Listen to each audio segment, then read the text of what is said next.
Hello and welcome back to another episode of PES Become a Legend. I think in the first game here we take on Bristol City and we are on the right wing again. They're not going to incorporate us, they will stick to their 4-3-3, but it's not gone too badly at the end of the day. Like, I don't mind playing out there too much. It's not too different really. Your probably my prime role is to be a bit creative.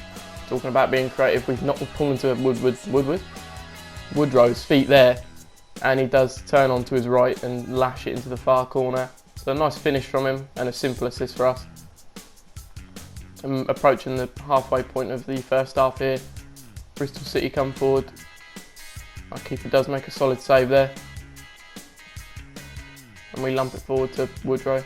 Does end up at our feet. Try and knock it back into him. He does kind of get tackled there. We meet at the same time as the defender, but the defender comes off with the ball into the striker again, and another good save. I think our goalie's called Collins. I haven't properly paid attention. I don't know the most about Barnsley of all the teams, but again they come at us, and again Collins is called into action. Again, I'm now just going to assume he's called out. It's probably a bit risky, but I've done it now. But he does make a kind of triple save in 3 consecutive attacks there, so fair play to him. We start to head down the right there, put a lovely ball through to Woodrow, straight onto his toes. But he can't quite beat the keeper. We'll see it on the replay here. Woodrow, I don't know what I've got Woodward in my head now, probably Ed Woodward. Into our feet, lovely curved ball into his path. Does try and sneak it in near post, but the keeper's there to match it. And they come forward again now, just before half time. Defeat of Callum O'Dowda. Gives it back into. Well, yeah, that happened. Watkins does put them level right before half time, literally a matter of 20 seconds. And a very disappointing way to concede it with that deflection, completely sending the keeper the wrong way. And it trickles in. It wasn't even a fast one, and those are the most painful where you slowly have to watch it go over the line. And we look at the stats here. I'm saying possession wise, we have been done in, and on shots as well, they've tripled ours. So if anything, we're lucky to be 1-1 despite the nature of how the goal went in. Again, Collins called into action. There's a lot of parrying from him. Thanks for actually, yes, PES, proving I'm not wrong with Collins showing at me there. They get a corner from this. I'm not sure exactly what's whipped in. I guess that's Josh Brownhill on the corner. On for the head of Watkins again, and he's met it well, to be fair, lost his marker. And an emphatic headed finish from him to put them 2-1 up, and we can't really have any complaints because literally besides the goal and the chance that I showed you, it's been rather lacklustre from us. It's just been a severe lack of getting the ball, and when we do, it's the classic PES hoof, as they managed to poke one through again, and it is finished past Collins. Brownhill this time, so he's got a goal and assist for himself, a good performance from him, and that is the full-time whistle. So Bristol City are a decent championship side, but to pick us apart away from home in the way they have is probably rather disappointing for us. But us Barnsley boys have got to move on. You see the stats here eventually. Apparently we don't, I take forever. Yeah, and it kind of continued on the same vein. They just kept pumping the shots at us. Can't really complain. We leave the match with a 6.5, so not terrible, especially when you look at everybody else on the pitch. The only person who did better than us was Woodrow himself, who scored the goal. But yeah, 3-1 loss. We have a look at the effect on the table that has. Again, I take my time to do so, and we have fallen off the screen again, down to 17th, so not pretty, but certainly not in the relegation zone. Although relegation zone, believe it or not, obviously on PES isn't a thing when you're in the Championship, because there is no lower league in English football. They haven't decided to put those on the game yet, and may not ever do so. So as a Pompey fan myself, it would be useful to get back in the Championship for a number of reasons, but a small reason on the side would be to get back on PES as well. I don't think we've been on the game since probably about 2010 when we got relegated. So but again, we're playing out on the right here. This time we're up against Millwall.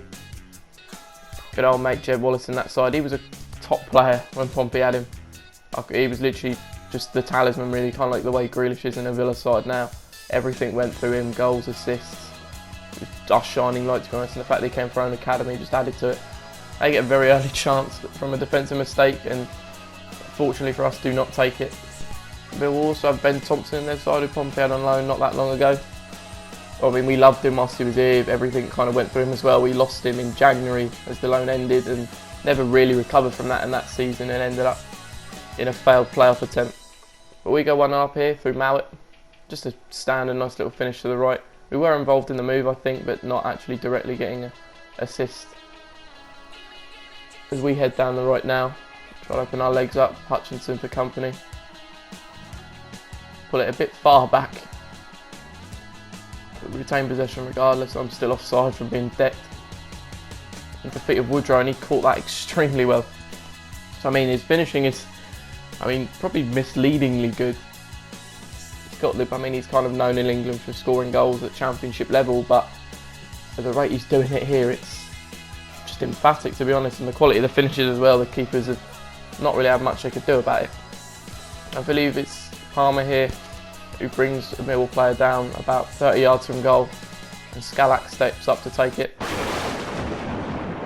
And I'll pack that from a strike, made even nicer. From a strike for a strike, made even nicer by the fact that it's gone crossbar, floor, roof of the net. They always look a lot prettier as you see it on replay here. It's just a cracking strike. I don't know if there's something in the computer's coding that allows me to hit it this way, because obviously I've conceded the Gareth Barry one, and I've had a few others that have rattled crossbars, so the computer always seems to be dangerous from free kicks. So Millwall pull one back there. It falls to the edge of the box here. They get it back into a box. And of all the good work Collins has done at times, that's a very poor effort, and I'm sure he'll be disappointed with himself, as he's not been able to parry it past the post and just again dribbles over the line into his own side netting.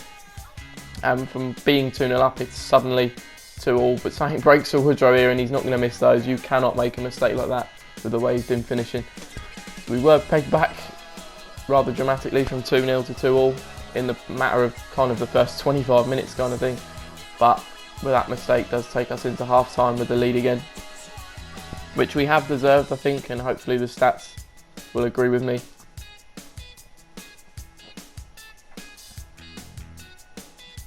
And they arguably don't. They've had a lot of shots and more possession, but I think it was the early quick 2-0 lead, and again, how about this for a mistake, and we get let off heavily as Tom Bradshaw. He probably blew the first one, he blew that one as well.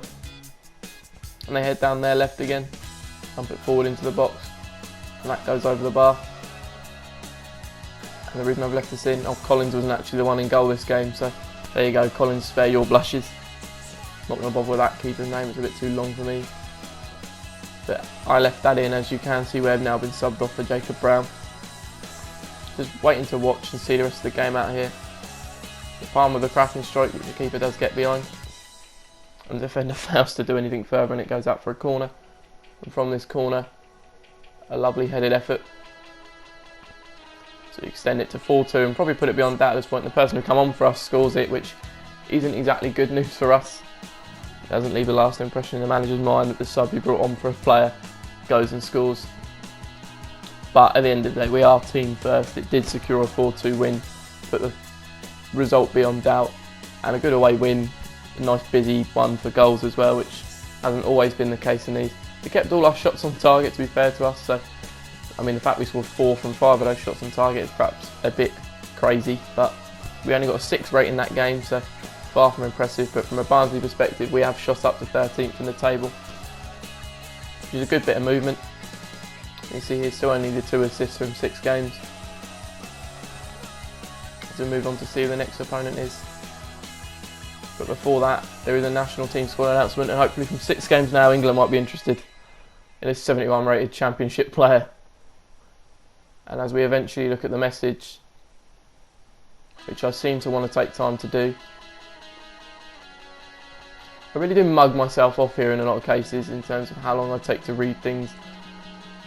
Yeah, we're not picked. And all jokes aside, I'm obviously not surprised.